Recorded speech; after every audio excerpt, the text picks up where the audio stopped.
We are going to continue our build-up though to this weekend. It is All-Ireland Hurling semi-final weekend, and it is time for our quick picks. Some of these critics, these pundits, I absolutely adore them lads. I have unbelievable time for them, but they're a great bunch, but it's not acceptable. They'd like to play the hard man when they're on it. It's not very pleasant when you're trying to manage a team. All you're looking for is a bit of civility and a bit of decency, but they just dismiss you like you have nothing to do with the bloody occasion. I am having a nightmare at this. I'm not going to lie. We can bring up the scores, I think, straight up, and we won't spend too long talking about the scores. There I am, 37 points at the bottom of the table. Will O'Callaghan in third place on 40 points.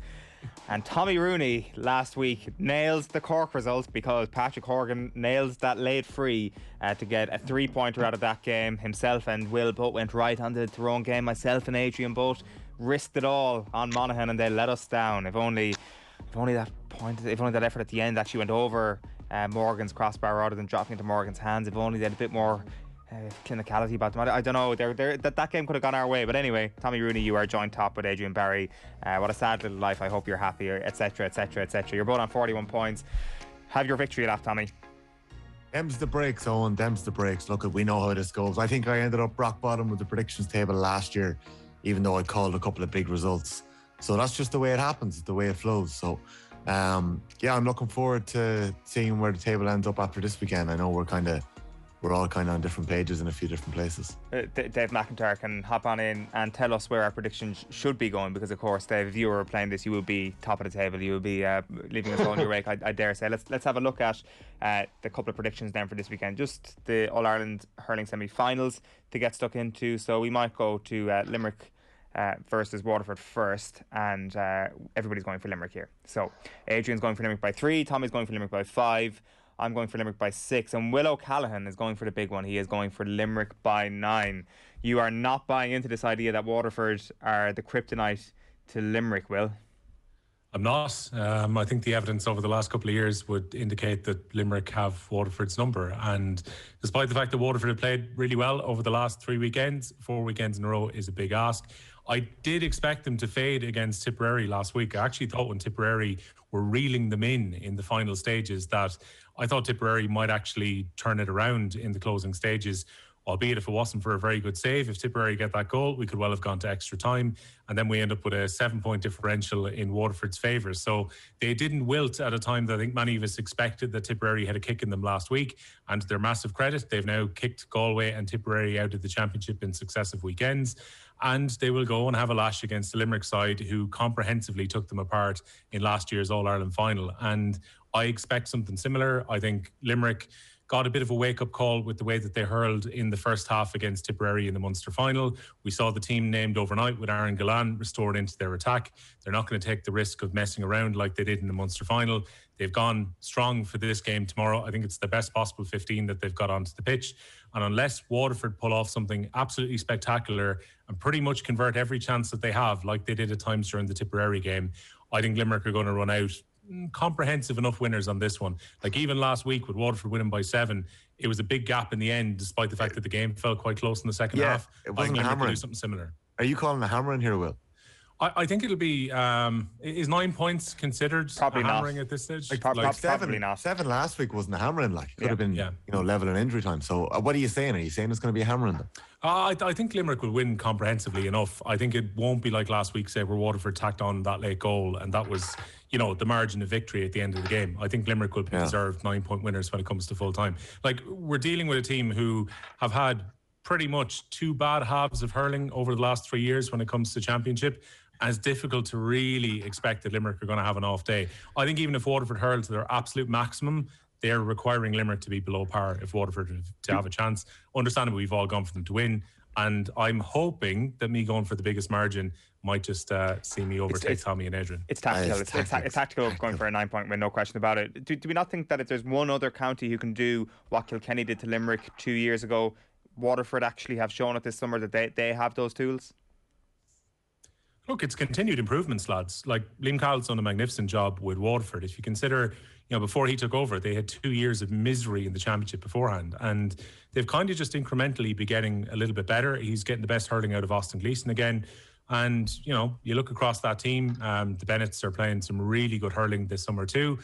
like, I don't mean to write Waterford off entirely. My strength of conviction about Limerick's victory and the margin of victory is based largely on what I think Limerick are going to do rather than any Waterford shortfalls. It's based on that. It's based on trying to win this mini league we got going. That's 100% it. Can I just make a point here, Owen? That language is very important here. I know Will was reticent to say the word hammerings there, but we saw it with Jack O'Connor last week after the Leinster final, that he came out and said some people are talking about trimmings and hammerings and they were quite disrespectful to Kildare.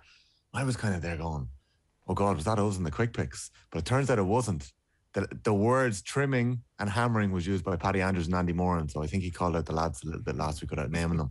So language is important here. I actually think that Limerick are going to win by 5, and it isn't going to be a hammering. I think it's going to be quite a similar game to, in a way, not similar to Tipperary. I think Waterford are going to do quite well for 40, 50 minutes. I just think Limerick are going to have too much then. Kieran Carey christened them the Dublin of hurling. And I think that what we're seeing is Limerick in maybe Dublin 2016, 2017. That's where we're seeing this Limerick team at the minute. They're not on the way down right now. Are you seeing a parallel between Limerick and that Dublin team, Dave? Ask me in 2 or 3 years' time. I think there's a good chance that we will be likening them to the Kilkenny team that came so close to the 5 in a row, and a Dublin team that have got the 5 in a row and now 6 in a row.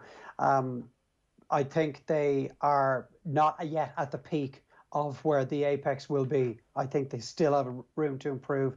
It's still quite a young team despite all that they've achieved in the last 4 years under John Kiley. So I think there's definite potential for Limerick to be one of the great sides.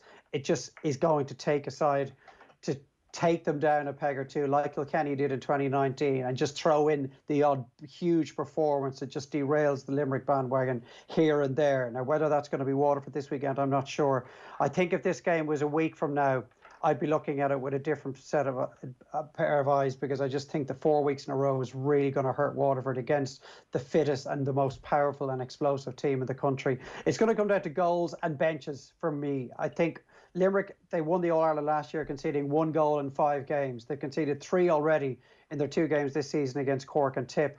And Waterford have found a way to score goals. They haven't got one in any of the last 2 meetings with Limerick, but they've got 8 in their last 3 against Laois, Galway and Tipperary. And one of the snapshots I think that will be crucial for tomorrow, that Ozzie Gleeson goal against Tip, where it just did not seem like there was a goal on. The point was on all the way through that attack, but they kept looking for it, and they attempted 2 hand passes that probably weren't really the best option, and the ball ended up in the back of the net. I think Waterford are going to have to score 3 or 4 goals tomorrow, and then they're going to have to get the impact that they've been getting from their bench, from the likes of Neil Montgomery, for example, who has come in both games, and he has been really impressive, particularly coming in against Tipperary. I'm not quite sure he featured against Galway. I think he was carrying an injury.